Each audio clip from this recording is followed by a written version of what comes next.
Hello, my friends. I am back. I read a SFF magazine recently. It is the magazine of fantasy and science fiction. This is the January and February edition of 2023. So this is the newer one. And it had in this a few novelettes, a novella, and a handful of short stories. So I'm going to go through these and give you my thoughts of some of these stories. The ones that I liked the most, I'll probably say a little bit more about. So the novella was from Robert Reed, and it was called Best Last Only.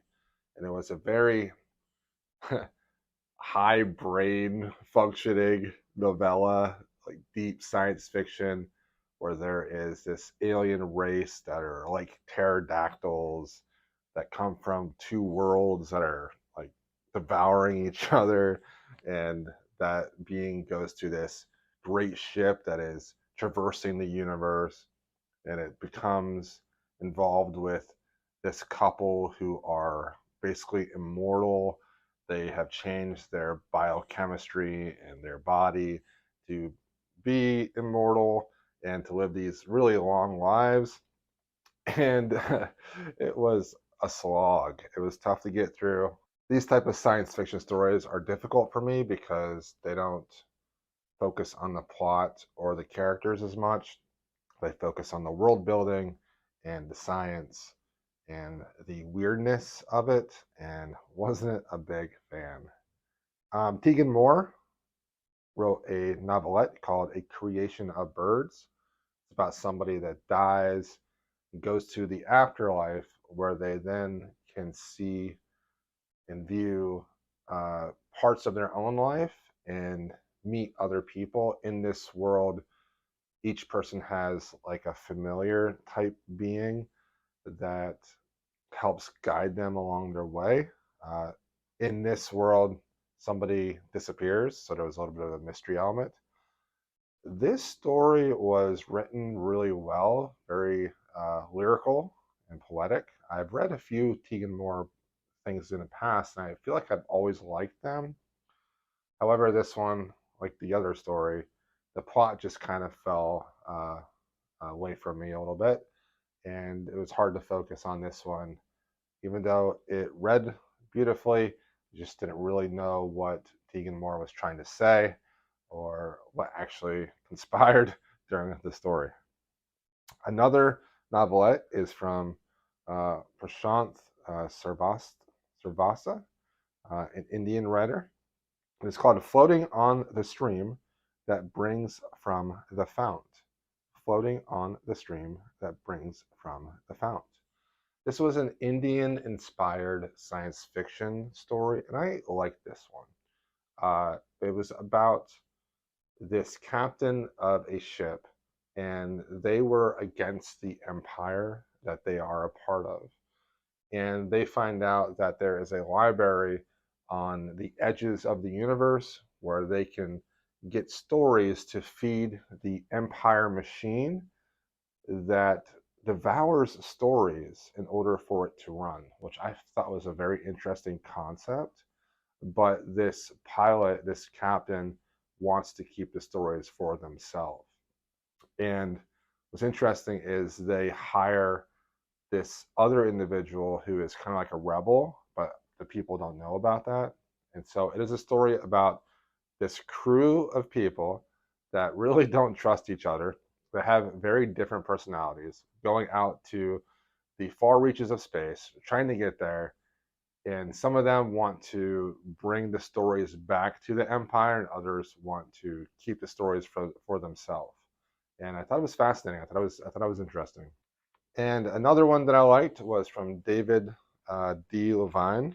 This one is called The Bucket Shop Job, and it takes place on the moon of Titan, and it is about a heist, and a individual is trying to uh, revitalize his career and his life, so he joins this group of basically con artists, and their job is to steal identification tags for people that are in indentured servitude.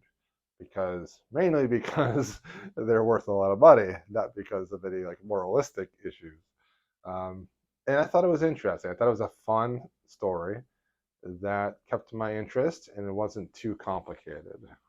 Let's see, I read Stefan Slater, Ghost Cowboy Ghost Dads Always Break Your Heart. A young boy who people ignore and can't really see finds out that his father is a ghost, and he goes and visits his ghost dad in the West. Maurice Brodus writes The Past is a Dream, the launch of Blacktopia. This is a historical retelling of the Ghanan space agency and a woman who basically finds something on the moon.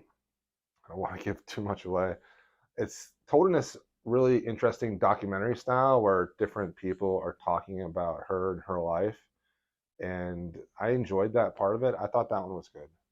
Madalena Deleuze, To Give Moon Milk to a Lover. This one was odd. It was about a young individual who loved the moon and would cut out pictures of the moon, and I think her name was Luna actually. And eventually she trapped some of the moon essence. It was okay. Morgan L. Ventura, Oracle. Nothing really to say about that one. That one wasn't that good. Dane Cutler, Off the Map. What was that one about? I can't even remember that one. Oh, I actually like this one. Dane Cutler, Off the Map. This is their first story. It is about these people that are relocated to Florida to connect with their children after an agency, kind of like the protective services, takes their children away from them. And so they get contacted and say, hey, we're going to reunite you with your children. All we want you to do is to move down to this Florida settlement and live life. And they go down there, and it's amazing. But everything is controlled by this one corporation. And when a hurricane hits, it wipes out the entire town, and nobody can contact the corporation. It's an interesting story that talked about foster care, talked about protective services, children, the responsibility of adults with children. I thought it was good for a first story. I thought it was great. So the last story in here that I read was from C.B. Chanel, and it's called Persephone's Children.